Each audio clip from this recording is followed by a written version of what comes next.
کراچی والوں کے لیے ایک اور مشکل، آج شروع ہوگا بارشوں کا 7واں سپیل۔ محکمہ موسمیات نے کراچی اور حیدرآباد میں پھر اربن فلڈنگ کا خدشہ ظاہر کر دیا۔ ادھر حیدرآباد سمیت سندھ کے دیگر کئی اضلاع بھی آفت زدہ قرار۔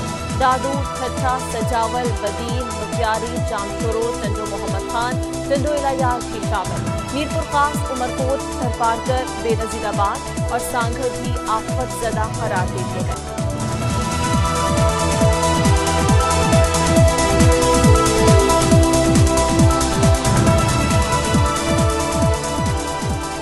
سیلاب اور طوفانی بارشوں سے نقصانات کی اطلاعات پہلے سے تھی، حیرت ہے حکومت نے کیا تیاری کی تھی۔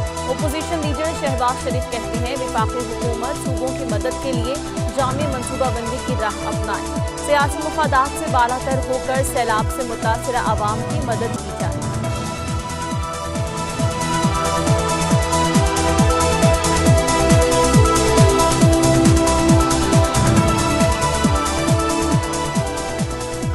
پانی کے بہاؤ میں کوئی بھی عمارت رکاوٹ ہے تو بلڈوز کر دیں، کراچی ٹھیک کرنا ہے چاہے کتنے ہی سخت اقدامات کیوں نہ کرنا پڑے۔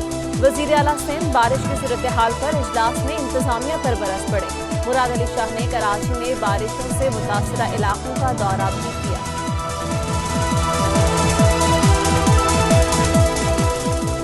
چنیوٹ میں دریائے چناب میں درمیانے درجے کا سیلاب، 80 دیہات زیر آب۔ بھوانہ میں سینکڑوں ایکڑ پر فصلیں متاثر ہوئیں۔ گھوٹکی میں دریائے سندھ میں نچلے درجے کا سیلاب، 40 دیہات زیر آب آ گئے۔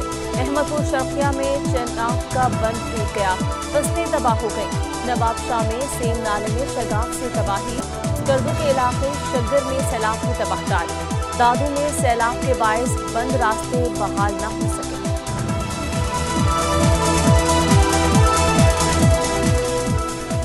کراچی میں اربن فلڈنگ کے بعد مسائل کے انبار، سندھ حکومت نے شہر کو آفت زدہ قرار دے دیا۔ طوفانی بارشوں کے نتیجے میں شہر کا انفراسٹرکچر تہس نہس ہو گیا، سڑکیں تباہ و برباد، بجلی غائب، موبائل فون سروس بھی بحال نہ ہو سکی۔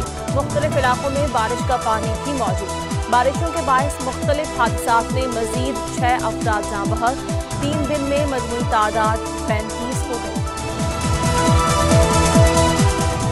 وزیراعظم عمران خان تباہ حال کراچی کی بحالی کے لیے پرعزم، سندھ حکومت سے مل کر 3 بڑے مسائل حل کرنے کے لیے سرگرم۔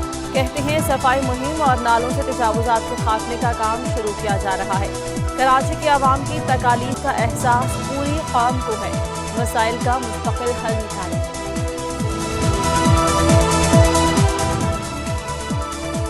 کراچی میں سیلاب سے متاثرہ علاقوں میں آرمی اور نیوی کا ریلیف اینڈ ریسکیو آپریشن جاری۔ ISPR کے مطابق پاک فوج کے انجینئرز نے شارع فیصل پر COD انڈر پاس کھول دیا۔ KPT انڈر پاس پر بحالی کا کام جاری۔ زیادہ متاثرہ علاقوں میں بنیادی اشیاء اور راشن بھی فراہم کیا جا رہا ہے۔